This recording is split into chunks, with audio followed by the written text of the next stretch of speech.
Hello and welcome to Wycombe High TV News.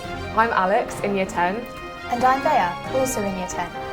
The Wycombe High headlines this week. The Right Stuff. Wycombe High's Anya becomes a published author at the ripe old age of 11. She's some student. Maths genius Kira is delighted when she finds out she's won a medal in the British Mathematical Olympiad.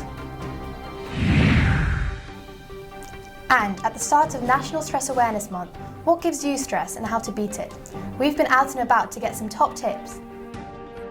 Do something creative with your vision, like make it into a song and sing it to your dog or something and make it fun. But we start with the story of Wycombe High's ongoing campaign for greater diversity awareness and inclusion. The school now has diversity reps in every year group, including Year 7, where student Zohar has written a speech celebrating the fact that every single one of us is beautiful. The first word in our beautiful acronym is brave, which means we will call out issues. We won't shy away from telling out the truth and helping others if they are in a negative situation.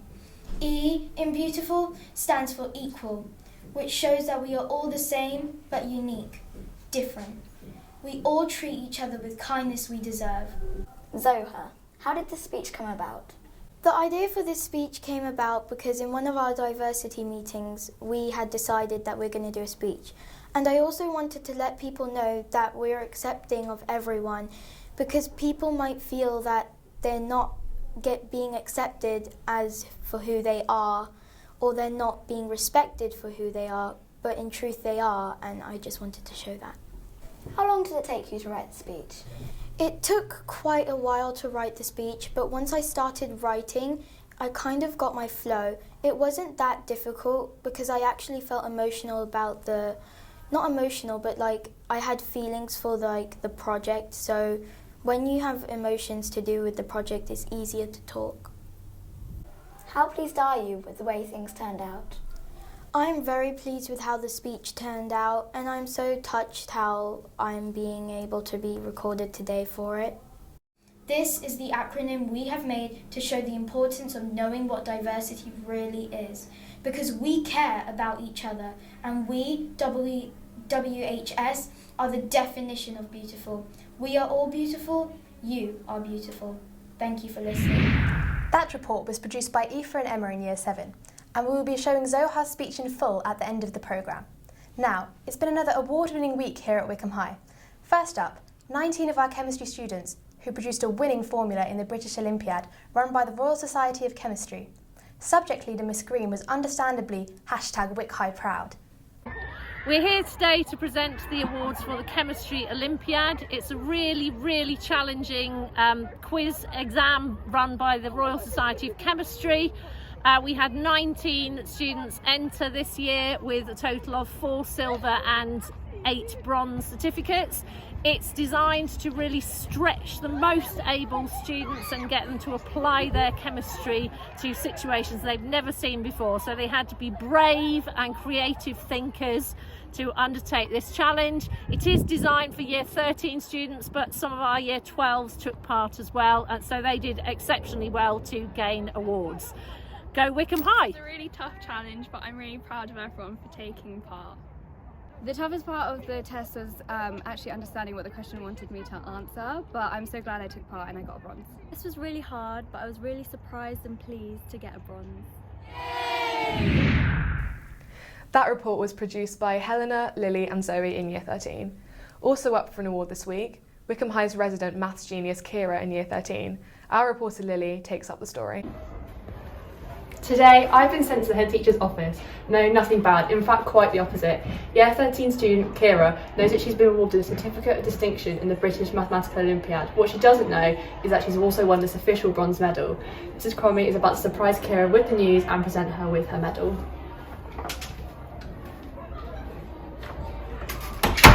Here's Kira. Hello Kira. Surprise! How are you Kira? I'm good, thanks. How are you? Very well. Surprised to see us all? Yeah. Any idea why you're here? No. Right, well, we know that you got a certificate of distinction in the Maths Olympiad, the British Olympiad, but there's more. and we have something for you today from them, which is this bronze medal. So well done, Kira. I was called to Mrs. Cromley's office and I found out that not only I got a distinction in BMO1, I also got a bronze medal, which I was very pleased and surprised. Very hard. It was a 3.5 hour paper, but you only get 6 questions because they're so tough, and I managed to answer 4. I'm hoping to go to Cambridge to study maths next year, and I've applied to Trinity College and I've currently got an offer. In other news, Year 7 Wycombe High student Anya has become a published author, aged just 11. She was inspired to write her book by her real-life dog Barney and his fear of bonfire night fireworks. Another Year 7 student, Emma, has been finding out more. How did you come up with the idea for the book? So I came up with the idea by watching my dog get scared of fireworks and how it affected him, and to this day he still doesn't really go on walks without getting scared if he hears a loud bang. So I thought I would write this book to spread awareness about how fireworks can affect dogs and their mental health. And how did you get the book published? I got my book published because my mum helped me, and we wrote it together, and we soon found a place that published the book, and it's so great to see it finally on Amazon. Have you got any plans for another book? Currently I am writing another book. It's a different genre, it's quite a horror story, but it turns out to be a happy ending. What an amazing student. Not sure I could have written a book when I was 11, let alone had it published. Anya's book is available on Amazon with 80% of the proceeds going to the animal charity, the RSPCA. Today is April 1st, which marks the first day of Stress Awareness Month. We're going around Wycombe High School and asking students and teachers how they deal with stress. So what makes you stressed? Exams are quite stressful for me, especially when there's quite a lot of them at once, and anything to do with when my friends are upset or nervous. Some examples of stress that I deal with would be anxiety that I'm not going to do my job properly. I'd say a lot of things make me stressed, mainly school. I also do a lot of extracurriculars, so I have to manage different clubs. Anxiety that I might let people down.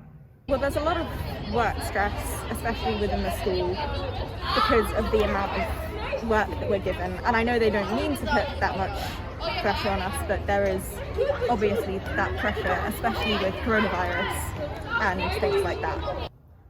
And a specific stress which is created by the fact that I operate in very particular headspaces.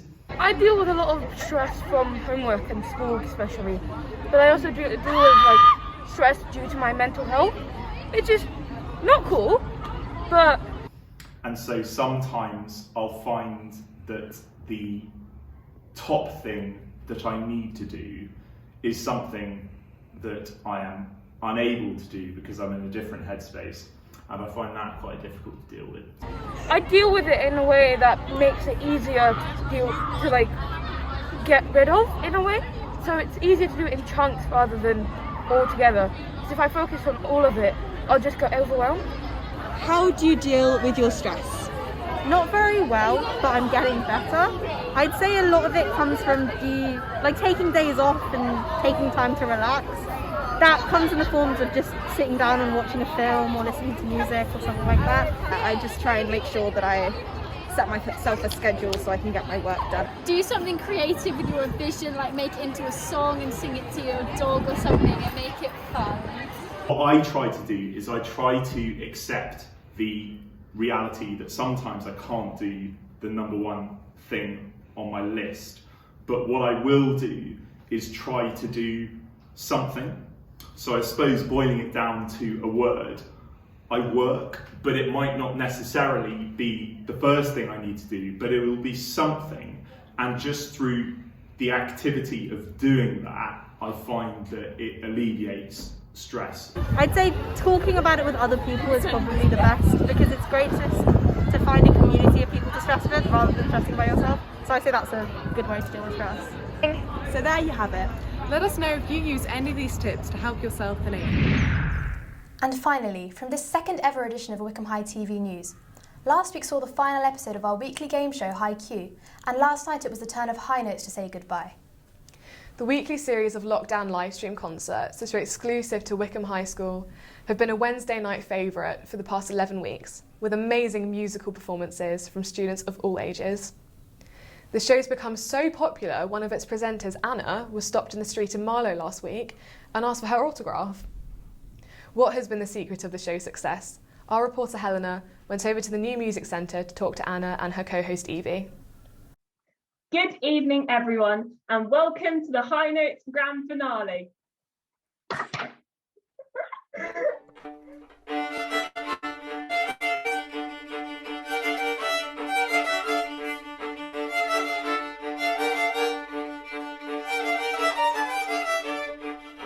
Today at the Music Block to talk with Anna and Evie about the upcoming last High Notes concert. So, Anna and Evie, how did High Notes come about? Well, High Notes came about because back in January we were thinking about what we could do to make sure that we continued the amazing concerts that we put on at Wycombe High through the spring term with all of the restrictions. And then Mr. Kidd came up with the incredible idea of doing a weekly Zoom concert, which then became High Notes. Yeah, and gave students the opportunity to perform as soloists. Yeah. Was High Notes the first time you've presented together? No. We did. We're in sync now. We did 2 concerts last year. We did the autumn concert, we did the Christmas concert, and they were both live. But this was our first time presenting over Zoom, which was a challenge at first, but we quickly got used to it. It definitely was. Yeah. Why do you think High Notes has been so popular?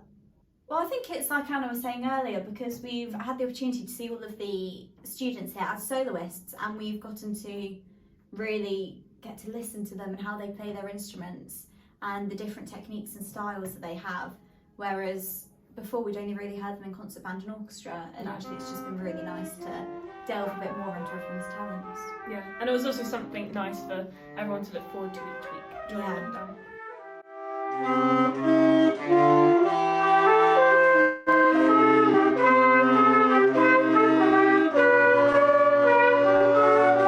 Have you ever made any mistakes when presenting? Yes, quite a few. I always mix up the instruments. I always, I've called a violin and oboe before. Not good. And a viola. Yeah, let's not dwell. But yeah, we mess up on pronunciations as well. Yes. Quite a lot of the time. But yeah, it's just turned into a running joke now, so it's just yeah, funny. we laugh it off, we move on. Yeah. I would also like to point out I'm not a flautist, just to clarify. You ready? Yeah.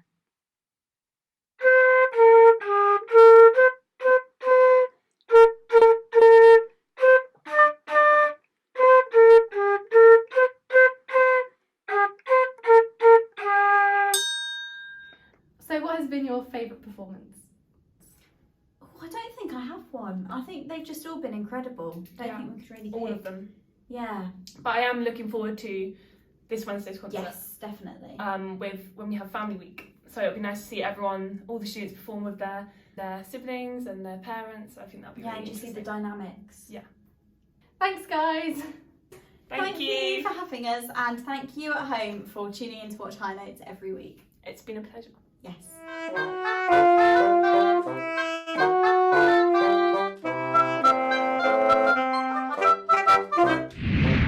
In case you missed it, where were you? You can still watch the High Notes Grand Finale right here on Wycombe High TV. That's all from us for this week. But Wycombe High TV News will be back after the Easter holidays on Thursday the 22nd of April. In the meantime, you can keep up with all the Wycombe High news via the school website wycombehighschool.com, including news about Wycombe High's innovative dance based on the theme of maths. And no, it's not an April Fool wind-up. A maths dance? Does that mean they'll be throwing some shapes? I think it's time to go. And we'll leave you with Zoha's inspirational poem, Celebrating Diversity, here at Wycombe High. See you next time. Goodbye. Goodbye. Beautiful is a misunderstood word. It is a word that people associate a certain face with. Beautiful is a stereotypical word. It is a word that can hurt people and make us feel that we aren't good enough for the others around us. It can make people think that they aren't beautiful for just being who they are. People have made out that the word beautiful is being a person with perfection, but the truth is, no one's perfect. So does that mean no one's beautiful? No, because we are all beautiful, and all the diversity representatives have created a beautiful poem to show everyone that everyone in this school is beautiful and deserves to be accepted and recognised as so, no matter who you are. The first word in our beautiful acronym is brave, which means we will call out issues. We won't shy away from telling out the truth and helping others if they are in a negative situation. E in beautiful stands for equal, which shows that we are all the same but unique, different. We all treat each other with kindness we deserve. A is for accepting, which means we are accepting of each other, of our individuality, looking beyond our differences and accepting us for who we are. U is for united, which means we are united against prejudice. We stand against it. We need self-awareness because everyone has their prejudices. We have to defend ourselves from it.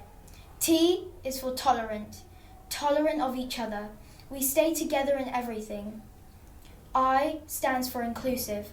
We should inspire each other, integrate with each other, and try to be equal to everyone in a friend group, not discriminating against someone. F stands for friends. We should always be faithful and not let someone feel sad or bad about something. U stands for understanding, which we thought should mean unwavering our commitment to diversity, to show we always stay accepting of our school, to understand people for who they are, and to show that we are all proud of it and we are all diverse. L stands for loving, which means we are all loving to our community, and we care for each other, we be kind to each other. This is the acronym we have made to show the importance of knowing what diversity really is, because we care about each other, and we, WHS, are the definition of beautiful. We are all beautiful, you are beautiful. Thank you for listening.